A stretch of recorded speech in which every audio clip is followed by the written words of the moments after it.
tokomi kokamba ba débat tokomi ko diriger masolo non nzamba za bolingo mais makambo leki na oni kuna tomoni ba infiltrer bakangaki moto na service ya sécurité alinga infiltrer rayon ya fatie tout moko boye oh iji congolais parce que na bakati bande ko na biso ba rwandais oyo batuti pourquoi boyo kaka ekolo na bino soni bolingo botinga maka bozala ba congolais biso pe ba congolais na bozangi bolingo ya kongo na ya ba congolais to likomisi biso moko bazoba ya koyina mboka na biso pe koyinana mais tala mboko biso tokoyina tokochola nguna bato ya bikolo mosusu bawanga na bikolo ya bango balingi bazala bato ya ekolo na biso pe na nko moi motu ya Félix il faut koya mais quand même Félix comme il est bien éduqué Fachi Beton Tombolo a accordé quand même audience na Macron sur demande ya Macron et mon président soit akumbe suite d'ailleurs par rapport à Batumi Nini Balandi président Tshisekedi na tribune il na Donald Trump ba discours na bango seneti et s'opposer Donald Trump a lobi asisi guerre ya Rwanda na RDC président Tshisekedi a rappelé Donald Trump que soko silisi guerre ya biso na Rwanda ngana za mtali boso na osengela au prix Nobel de la paix muko Ntombolo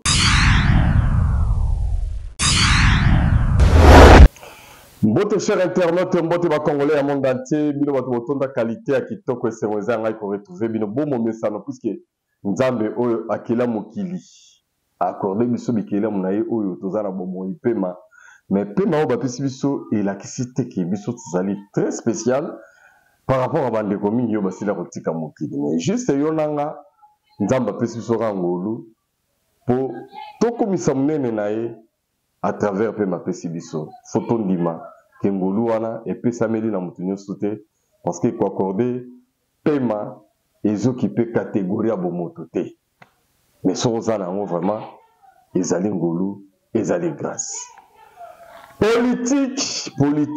Politique ya Congo démocratique. En tout cas, nako web sabino na moya lelo ke uta basala ONU, Organisation des Nations Unies, ça fait jour pour jour lelo depuis 1945, c'est 80 ans. Maintenant, ONU a 80 ans, nde siko yobiso Congo démocratique, tomatiem pifo.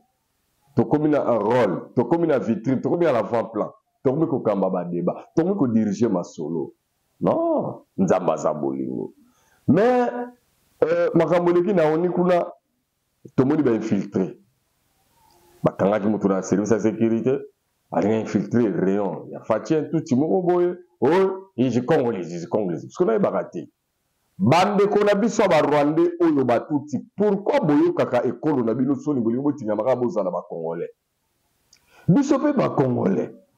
Na bozangi bolingo ya Kongo na ya ba congolais to likomisi biso moko bazoba ya koyina mboka na biso pe koyinana mais tala mboko biso to koyina to kochola nguna bato ya bikolo mosusu bawanga na bikolo ya bango balingi bazala bato ya ekolo na biso pe na nko ebili kotuvango normal or eza normal te franchement ezali normal te. Merci na Junior Kapaya, merci na Refé Kisobe, merci na Bino Balandi tindika bozali tellement belé et pas bien dans le monde entier. Ndenge bolanda rabiso et ça la rabiso plaisir beaucoup du matin parce que toyebi ke tozolo na mabanga te tozolo na pene pai malobo ke ne pas bato bomoi bato ya solo ba vrai congolais à bonne qualité d'où baza compléter biso ba retour et ko sala biso bien makasi. Merci na Nicolette moi si à Pembe, merci. Na venanga tumba kolesha mama Laurence Hollande biso avec plaisir Tchacho Pipo de Madrid comme d'habitude Jean Thomas Kazadi Basedou la Kazadi rata jamais la rendez-vous et surtout papa Maurice toko base dans les États-Unis na robo sanayote tozali ensemble sans oublier les grands mécanos et Léon Mzadi et Mama Yohan on est ensemble depuis Bruxelles toujours solo la masolo la République démocratique du Congo. Massolé le Kine à New York, Massolé Belé. D'abord, président de la France, à la personne, il y a Emmanuel Macron, en plein New York. atambola makolo na yebisi bino rayon na ndenge batiaki mituka ekoma te noko abeta penda makolo siko makolo yango ntango abeta yango cortège ya Donald Trump ezalaki koya koleka cortège wana esali 30 minutes po esila so ezalaki ya Tshisekedi ya mbele tomeli mai te. Mais qu'est-ce qui s'est passé comme le ridicule? Tomoni président français bloqué dans l'embouteillage en plein New York. Mais on a sepeli et sali tourné belete. Et sali bela ridicule et belete parce que le président français et puis à Mele et puis à Macron, c'était moins de complexe.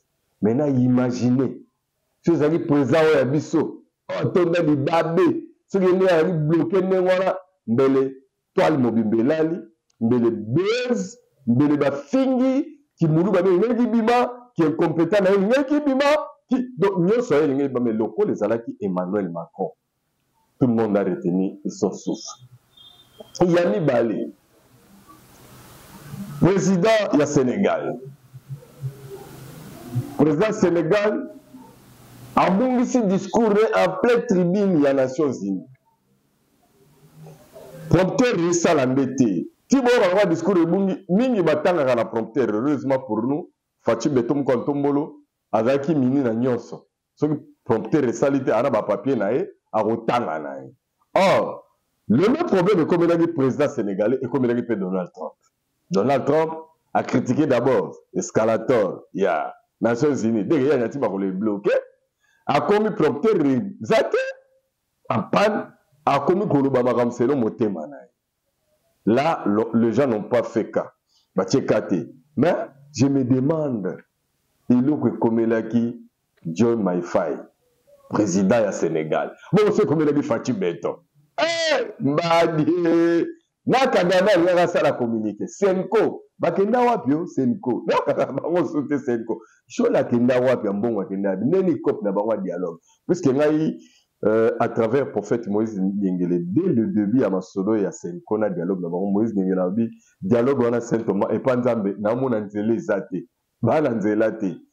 Or, lui a toujours parlé à temps et avant, et puis toujours mon accomplissement. Je vais vous surprendre avec le prophète Moïse Nyengele, que je salue en passant, y compris son frère, le prophète Carlos, depuis l'Italie. Le prophète Moïse Nyengele était le tout premier. Il y a eu en 2019 que, d'ailleurs, na veille à résultat de l'élection, Saint Thomas, Chadar Yakoukwea. Mais fayu le rotinga ma ti nati bon mon a premier mandat président yami bala le bilanga boy na 2019 azu nanga Saint Thomas na kei plus loin même après 2028 nzamba zo l'axelongi mususu te kaka elongi ya Fachi yingo boya siko pendant 2028 on a eu cette déjà la kilelo puisque mingi za na contexte puisque 2019 biloko mingi ya ibisanga na tali contexte erona Fayoulou. Prophète, mais il fallait vivre le temps et l'accomplissement. Les lois n'avaient qu'à confirmer que le prophète Moïse Nyengele, pour ne pas dire qu'il y a trop spécialité, mais il est différent des autres prophètes. Pourquoi? Parce que particularité naïe, il y a une prophétie à côté de conseil, pas Yanzam, à côté de conseil Yanzam. Place 24 vierges bavandak ne place ya zokamaka mais le reste ba prophète j'ai comme l'impression que bon ba zorasko ba bisakoli na bon pas ba ange ba mosusu ba zo pas ba génie au moins la ramtaper si prophétie banda bozera na accomplissement na ngoya raté mais ba dimbe malaka daddy amen daddy on est fatigué ah c'est des choses. Et le bas Jimé Piana. Tous allés ensemble, les gens qui ont dit que tous solo la masolo yambo cannabiso sans embâche. Tous banga mutute parce que tous ça va congolais. Nous faisons bien. Alors, bah information est belé les lots, mais je vais quand même vous pardonner na maramusu fona épargner parce que les gens na babilo comme sous sur la bina loba européen samabe.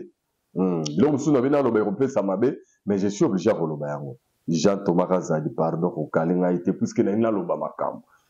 Makam n'a loba, Zaginano, qui bambe son Jean-Pierre depuis New York, il y a cellule de communication à président de la République, alingi abetela bino masolo nini kaki jour ya débat na 80e Assemblée des Nations Unies kuna na New York masolo eleki ndenge nini mukwanto mbolo makambo na ye eleki ndenge nini. Je vous rappelle quand même que la 80e Assemblée des Nations Unies RDC, il y a eu un moment donné, vu même la police, il y a débat.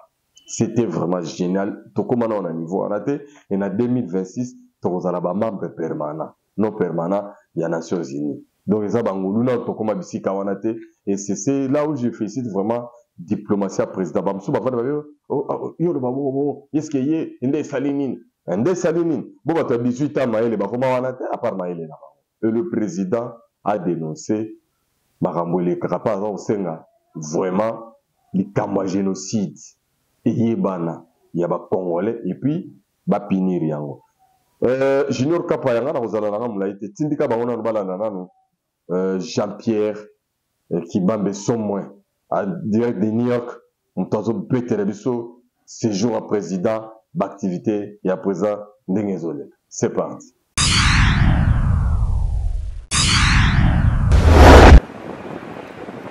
Le grand moment tant attendu a commencé à New York.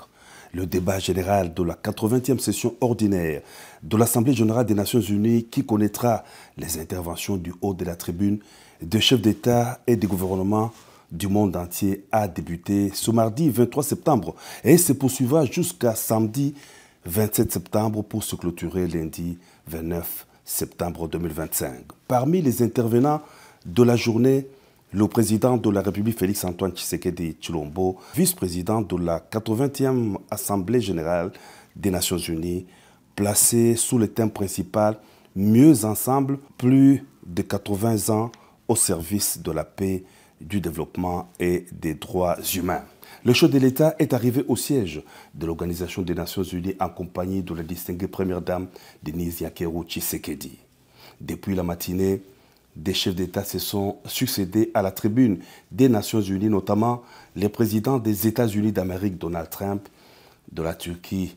C'était ensuite au tour du président de la République, Félix-Antoine Tshisekedi Tshilombo, de porter haut la voix de la République démocratique du Congo à la tribune des Nations Unies. Le chef de l'État a d'entrée de jeu adresser ses vives félicitations à Mme Helena Baerbock pour son élection à la présidence de la 80e session ordinaire de l'Assemblée générale des Nations Unies. Le président de la République a aussi réaffirmé la pleine confiance de la République démocratique du Congo dans l'action du secrétaire général des Nations Unies, Antonio Guterres, pour ses efforts constants visant à renforcer l'organisation et à promouvoir des solutions aux défis qui menacent la paix, la sécurité et la prospérité dans le monde, en particulier dans la région des Grands Lacs, dont fait partie la République démocratique du Congo. À la suite de l'élection en juin dernier de la République démocratique du Congo comme membre non permanent du Conseil de sécurité des Nations Unies, le chef de l'État a réitéré au nom du pays les remerciements les plus sincères aux États membres pour la confiance et la solidarité exprimée.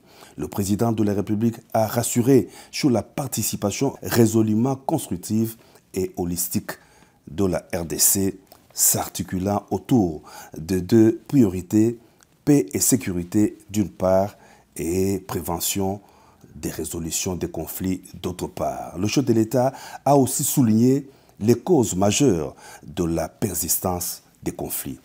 Un autre axe prioritaire concerne l'exploitation illégale des ressources naturelles, l'une des causes majeures et persistantes des conflits.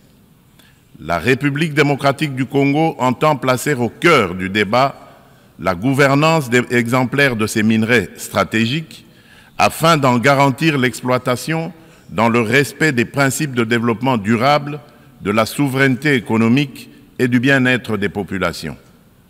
À l'échelle mondiale, rompre le lien toxique entre rente minière et financement de groupes armés non étatiques exige une approche intégrée fondée sur l'harmonisation des règles de diligence raisonnable et de traçabilité, de la mine aux consommateurs, la transparence intégrale des chaînes d'approvisionnement et des bénéficiaires effectifs, des mécanismes de contrôle et d'audit indépendants, une coopération opérationnelle renforcée entre autorités douanières, judiciaires et financières, des sanctions ciblées et effectives contre les trafiquants et leurs réseaux de facilitation et une lutte résolue contre la corruption adossée à des normes de bonne gouvernance, à la publicité des contrats et à la traçabilité des paiements. Bien entendu, les dimensions des droits humains et de justice transitionnelle, ainsi que les agendas femmes, paix et sécurité et jeunesse, paix et sécurité, demeurent indissociables de cette action. Leur prise en compte effective est la condition d'une paix juste, durable et inclusive. Madame la Présidente, à la veille de la mise en place de la commission d'enquête indépendante décidée par le Conseil des droits de l'homme des Nations Unies sur les massacres perpétrés il y a quelques mois par nos agresseurs et leurs supplétifs dans l'Est de mon pays, je lance un appel solennel à la communauté internationale. Elle a le devoir moral et politique de soutenir cette démarche essentielle afin d'établir la vérité, rendre justice aux victimes et jeter les assises d'une paix durable ancrée dans la mémoire et la responsabilité partagée. Le président de la République a stigmatisé la rhétorique guerrière qui regagne du terrain à travers le monde et l'on assiste impuissant au retour des vieux démons, agressions armées, guerres de prédation des ressources et des conquêtes d'espaces vitaux qui n'épargnent aucun continent. Le conflit armé qui perdure dans mon pays en est une illustration tragique, a indiqué le président de la République. Depuis plus de 3 décennies, la paix et la sécurité sont brisées à l'est de la République démocratique du Congo. Cette guerre s'est muée en entreprise prédatrice. Elle dépasse depuis longtemps les seules dimensions militaires et géopolitiques. Elle vise à piller les ressources de la RDC, effacer la mémoire collective et détruire les communautés. Le président de la République l'a dit, il a salué le leadership du président des États-Unis d'Amérique, Donald Trump, qui a créé les conditions d'un dialogue ayant conduit le 27 juin 2025 à Washington à la signature d'un accord de paix entre la République démocratique du Congo et le Rwanda. L'accord engage expressément Kigali à un retrait complet et vérifiable de ses troupes et à la levée de ces mesures dites défensives. Il prévoit également le désengagement, le désarmement et l'intégration conditionnelle des groupes armés non étatiques au sein des forces armées de la RDC et de la police nationale congolaise. Le retrait des troupes rwandaises, la fin de leur appui au M23 et le retour de l'autorité de l'État congolais sur toutes les zones occupées constituent des conditions non négociables pour une paix durable, a souligné le président de la République. Je demande aux Nations Unies de veiller à la stricte application de cet accord, désormais indissociable de la mise en œuvre de la résolution 2773. Tant que ces décisions ne seront pas exécutées, le sang des innocents continuera d'écouler, a dit le président de la République Félix Antoine Tshisekedi Tshilombo dans son discours à la tribune des Nations Unies.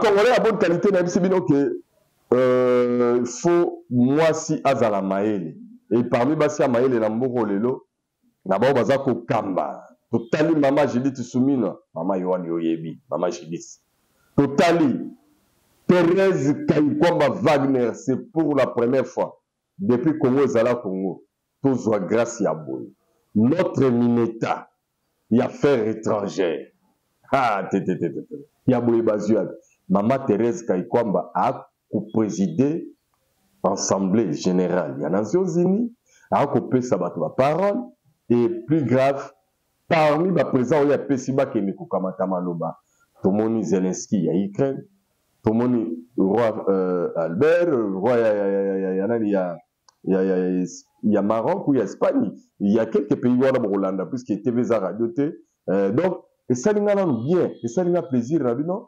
En fait, RDC, tu continues à concert des nations, et puis tu commis l'icolo, et puis tu as traité Bamarambo Belé, il y a monde, et du coup, tu as la facilité à retraiter, puis on va faire les camarades. Mais, curiosité, pourquoi le président Félix Tshisekedi, on va finir compétent, a bandu qu'on soit grade, dès que le premier mandat a commencé président de l'Union africaine, bon, mon aguiao, a dirigé Sadek, a dirigé l'organisation qui il y a RDC, Lelo, Yowana, monde entier, ba PC sous Bakamu Akamba. Hey! Mais tu sais que les gens qui sont au Congo, à Mouluba, à Kassayen, à incompétent, Banda Yassala, Botika Kindoki. Kapaya. Tous à l'époque, Bamama, Bakolongola de Sosoni. Bamama ya monde entier, Mbote, la vidéo de Sikano Sobozali, la Pesino Longonia. Parce qu'une maman congolaise, il y a bonne qualité, vous représente valablement et convenablement. Et puis, Moutou et Sala. Moi, si mon Moutou et Sala, il y aura un tafati. La tafati, il faut que bien, mon monde va diaboliser, va diaboliser, va alors, je n'ai pas de Tindi Kabiso. Tindi Kabiso, maman Thérèse Kaikwamba Wagner. C'est parti.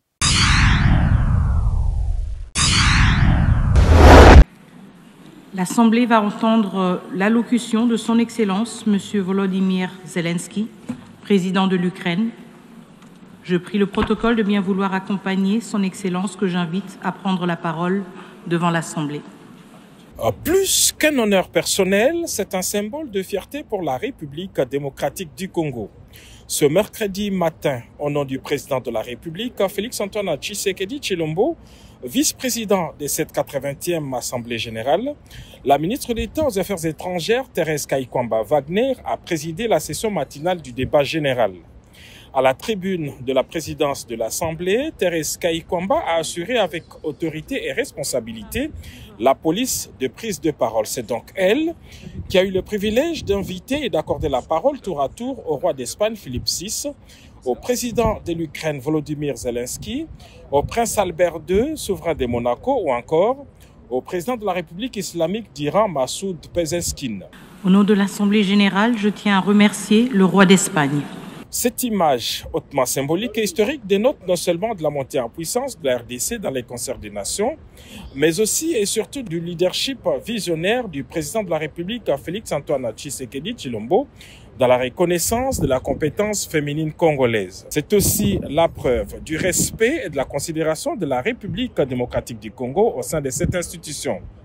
Dès janvier 2026, la République démocratique du Congo et son président seront au cœur de décisions du Conseil de sécurité des Nations Unies dans le cadre de la participation de la RDC en tant que membre non permanent du Conseil pour l'exercice 2026-2027. Décidément, la République démocratique du Congo a signé son grand retour. Dans ce contexte, Oyo ezali pour la plaisir na mama doit di dessin. Pour ça la plaisir na grande sœur chérie propre aninga lula depuis Canada. Maman Laurence. Ya vient na tumba collège à refaire. Maman Bibiane BBC a kiki kezon va comprendre que zande boy maman Élisée Matondo. Ya refaire qui sombe va comprendre que biso ba maman to ana lokumu mingi mikolo yo ezalinde nata ya Fati donc eko suka bongote.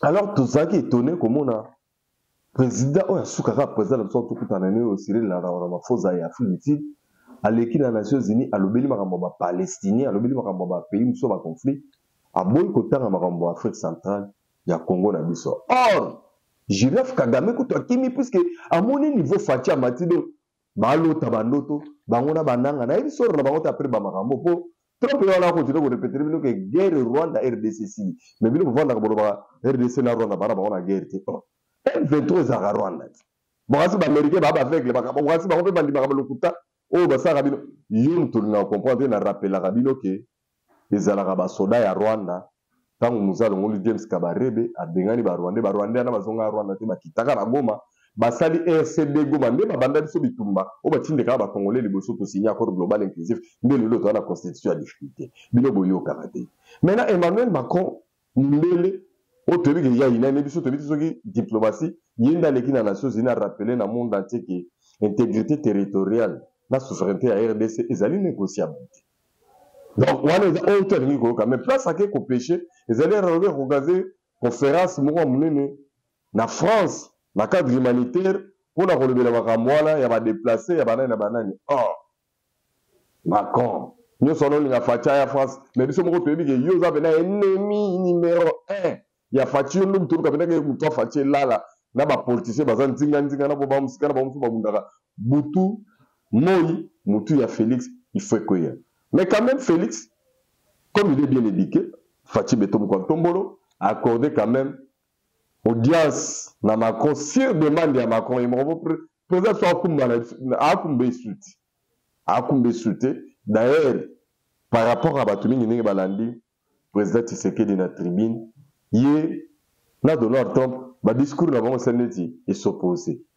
Donald Trump a le bien si guerre à Rwanda na RDC, président Tshisekedi a rappelé Donald Trump que était ce qu'on se dit si guerre ya biso na Rwanda, ngala za mtaliboso na osengela au prix Nobel de la paix. Moukantombolo batikayo pour contredire président ya États-Unis oyo il y a beau falloir que ça la ceux qui battent nous soit la télé sorte mais quand pas tiens surtout dans ndenge Emmanuel Macron na Fachi Beto ba pangani na New York Fachi accordé quand même audience Giscard Kusema directeur adjoint ya cellule ya communication à présidence na Pesio Maloba le bel so kapa tindika.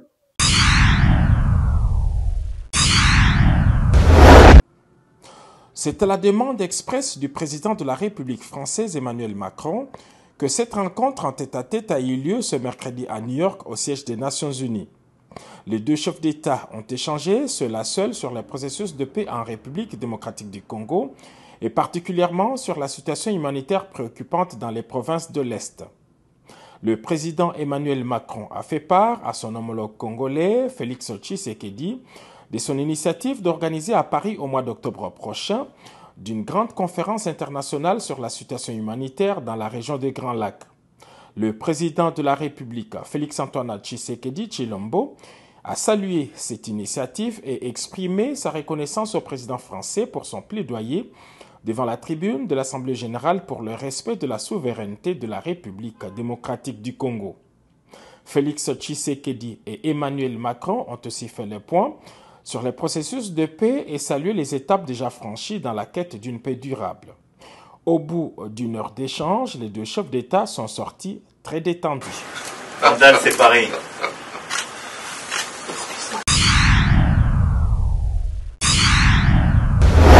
Mais est-ce que les Congolais vont comprendre Makambouana? Après juste le départ, il y a Vital Kamerhe comme président de l'Assemblée, parce que pour beaucoup de gens, j'ai vu quelques réactions. Oh, ils ont Swahili, bande comment tu peux manipuler la population, parce que balimbi manipulation. Maintenant pour bannir manipulation, bon les battre pour l'année. Pourquoi bon y c'est pas vérité? Ba Congolais boyo kanga bien. Oh nous soit linga Kamerhe, continue ko linga Kamerhe ndingo linga kai. To ko pexata mto moko ai na Kamerhe. To lingi ba to ba linga Kamerhe. Mais tant to linga Kamerhe ango. To linga Kamerhe na ndenga solo to ya koko sela mama ba Swahili te. Kamerhe Poazana élu comme député national. Pour votre info, je suis très clair et net. C'était pas Baswahili qui va élire Kamerhe comme député, c'est faux. Botika manipulation. Bato Kisangani kuna grand province orientale, ba on va voter Kamerhe comme député. Bande konanga ya Katanga Mobimba, ba on grand Katanga Mobimba, on va voter Kamerhe comme député. Bande konanga ya grand Kivu Mumba, ba on va voter Kamerhe comme député. Kamerhe va voter na circonscription na ye ya Walungu. C'est na Walungu nde va voter Kamerhe comme député. Mais pour Kamerhe ya comme président de l'Assemblée nationale, les abassoyeli te ba commissaire Kamerhe président de l'Assemblée nationale et les aba collègues na ende ba député va voter. Mais ce qui Kamerhe ba collègue les députés ba saluer pétition qu'il y a démissionné comme président de l'Assemblée nationale. Est-ce que Babotoli Kamerhe siège là qui député ou ya Walungu va voter qui pour batuba ya ono eza baswahili mutu bamudisa bango botika manipulation na bino ba Congolais obo éviter boza distrait Kamerhe est maintenant député national, mais il n'est plus président de l'Assemblée nationale. On a précision dans nuance de ça. Na ba cerveau to na esprit faible ba manipuler ba on tout chaque jour ndenge to baka bato ba comme ça ignorance raison. Qui est celui-là qui peut m'empêcher moi de changer cette constitution? Ça c'est le propos de Fatih Beton. Et du coup bato moko ba même ba bino biso to la capacité à copier ça ou changer la constitution de parmi bato Kagame, Kabila, Katumbi, Nanga et consort. Nous avons na kati na bangope VKPC na CP, nous avons parmi bato manité de Kambwana et Salema. Bato mususu ezali senko na utakutu na bino Shole akenda wapio, Ambongo akenda wapio, Eric Sel akenda wapio, doa kuna ndenge nino, awa tozomona M23 azovandisa penda lokola ekoma lokola eta wana noki senko ba limité ba communiquer na bango zana no ya kopola bango bazelaka na ngamba kotoyo po baya mbango bon parti présidentiel et celle unité après unité IDPS bien sûr ba sali déclaration balobi bazo accompagner mokonzi mboka na likambo changement constitution oui constitution faut to changer ngo ce que to changer constitution to maintenir c'est ce que les choses to maintenir ka constitution que to na 2028 élections a organisé c'est ce qui restera au pouvoir par rapport à l'article 70. Il y a la constitution qui a bongo. Et pas ça la nene Kabila. Par rapport à ce qui doit respecter la constitution, à organiser une élection, et l'accès a violé. Et Koki Kouzele, même après 5 ans, à organiser l'élection, mais de maintenir quand même la constitution, pour y avoir le bon, c'est quoi le président a demandé tout ça l'année remise et représenté conseiller le but. Article 70 prochainement on le même vie. Na coloquer la vidéo ya Shadari pour nous ça bien nous pas comprendre. De bo bangate mais juste rappel la bateau ba mesana kolanda Saint Thomas à propos makamambo kanabiso. Je vous avais dit la fois passée là bas passage na mingi na l'écran na rappel la rabino que constitution mboka oyo et ko changer. Drapeau ya mboka oyo et ko changer. Ce qui est kébité, Congo on est tout comme sur la lettre C, tout comme la lettre K. Voilà, et ça va vendre la paix sabino bandakala. Peine à rappeler la rabino au cas où sur le drapeau est changé. Je vous ai dit tout comme un drapeau il y a 2 couleurs. Juste rappel, Léon Mounza Dio landakanga bio et bien bon. Jean Thomas Gazadi, Yabase du Gazadi. Il faut landakanga bandakala au sabino et sachez que 2026 vers fin nango na potokota 2027 makamwana ekoki kobanda processus nango otolobaki te mais pour l'instant na kilelo na ndenge nzamba za na contrôle ya RDC na ndenge ya par rapport na ndenge na tika biloba ne tikete parce que IDPS batangi déclaration et na kata déclaration na moni muto akotanga na katikati koto na moni Kabuya koto na moni Bizugu. Il reste na sima, oui. Pyramide renversée et zongiseli mokonza censé réébisser que non.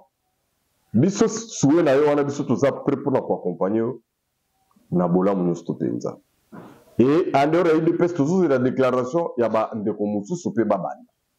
Et puis au finish déclaration ya union sacrée de la nation mbimba. Mais la union sacrée de la nation kuna mambo koleka. Kapa ya télébisona no déclaration ya IDPS Union pour la démocratie et le progrès social, bon tozongela, ils sont là union sacrée pour tout clôturer.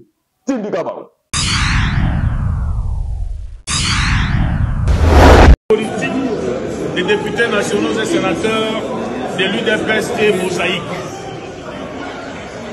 Nous, députés nationaux et sénateurs de l'UDPS et Mosaïque, avons suivi avec attention soutenue le message de notre autorité de référence, son Excellence Félix Antoine Tshisekedi Tshilombo, relatif à la révision ou au changement de notre Constitution.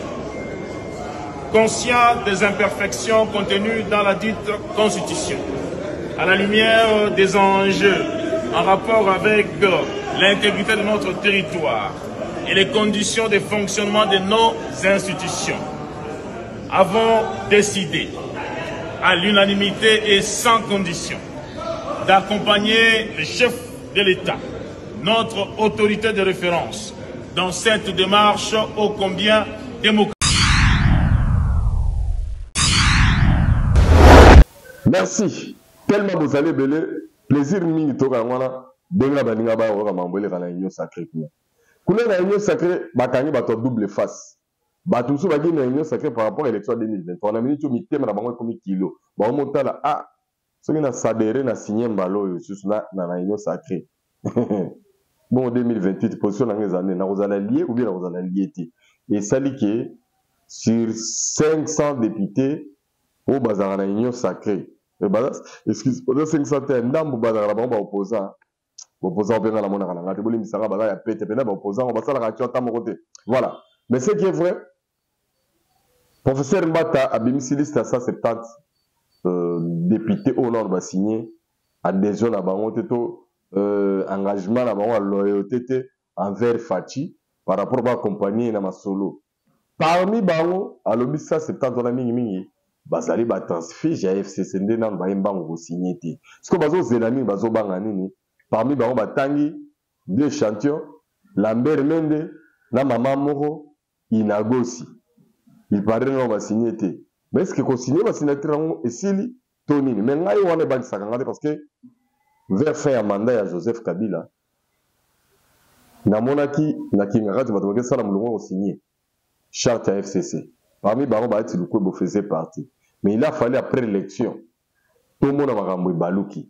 Et bah même ba ati la justice c'est donc que quand makambo la justice pour na ba ati ezali que FCC ezali na personnalité juridique témoin même mamutu na ezate po parti où ils ont reconnu na ministère intérieur ezaka PPRD na AFC AFDC ya ba ati. Voilà. Par contre oya bango wala FCC ebana kete ndebo ba ati gagna alongo. Oyo bozo ya nango oyo et réunion sacrée de la nation professeur Mbata yo ozali constitutionnaliste malgré Olivier Kamita tapé ça déjà biso baka sable à lobby ndenge ke likasuki changement constitution to komana mandat ya 7 ans que tu gagnes élection Fatia Bimi Bemba vice-président il paraît selon Olivier Kamita je prends le conditionnel. Maintenant la question qui se pose ezali est-ce que batwana soki ba signer ba représenter ni parce que peuple mo amona ma Fatia salé là-bas. Est-ce que kosenga bango to Fatia pour la minute na itinoge awa bozaka olanda ba vidéo belé ba congolais ba la population est là dollar remata dollar Fatia tali no soka ba dollar Fatia avait promis mais la minute dollar yotango kita tozaki na 28 et qui dit 27 c'est quoi la minute dollar 26 et yawe est-ce que si tu vas en octobre dollar ya comme na 25 24 été bon soke komi bongo biloko et piqué lokola mbanga mobeso na nzete et boyi kokita donc ata boyi na mopepa dollar okita ndenge nini biloko tikali na top misusu na ba to ya 30 misusu to ya 29. C'est là où nous sommes au motema mabeta on alobaka il faut bolingo ya Congo na ba congolais na mboka na biso mais papa nga Vincent le même dollar oyi kokita oyo kaka ndenge eza rythme kokita oyo je vais vous surprendre ndenge kiti 26 si on veut que ça la 26 500 na komata nango biloko ezala na to ya ba 30 na koteka na wenze ba ba matana to 35 ce que place on a na motema mabe na na ngambo parce que ba ko servir que za dollar mpezo matana loko dollar rekiti pe ko kita pe na moya lelo au kebite ni kolero yawa karbira pe ekokita lisusu. Mais qu'est-ce qu'on voit comme la mauvaise foi des gens? Et à partir du 29 septembre information en goyo bazo banako régler circulation pour na motali ba embouteillage FARDC na PCR bango nyonso elongo puisque ben discipliné ba l'équipe to na Congo. Na Congo, et ça problème c'est que batomeli bango biloko de nous avons face à nos peuples moko za na mentalité moko boy ba bebisa yango na 18 ans na 4 ya AFDL. C'est dire que bato bakomi ben discipliné, bato bakomi ben poli, bato bakomi mentalité moko ya ba biloko ya kitoko pona bango mais on na mabe. Ba yé na système a permis biométrique ba tester na machine. Nde tokomona bato bazala kotanga na babalabala parce que wana ezati na mwana moto. Alors discipline rozonga na nzela tokozonga na quiétude pour bato bazonga bato foko teyaka bato eza bongo. Merci na Junior Kapaya, merci na réflexion mais merci na ba congolais nyonso au monde entier bozongi le bako Rolanda biso avec plaisir, la justesse, tout le monde pour vous avez pour ça, encore remercier Nicolette Moissia Pembe, Velanga Tumbarole Chamama Laurence, Jean-Thomas Razadi, Yabassé de la Razadi, Tchacho Pipo de Madrid, Yemoko, Maurice Toko, depuis États-Unis. Grand mécano, Léon Mounzadi, vous avez belé pour la maison, maman Yohan, toujours. Donc, vous avez belé, tout le monde Kapaya, merci. Réflexion, mais merci. Bon, nous, Congolais seront monités, condimatés. Donc, Hollande, la Maramba, New York, toujours. Quand on peut m'assurer, ça bien. Mais, session, il y a un monde qui a débat sur le changement de la constitution. Il y a un bureau définitif et vendre. Bye bye.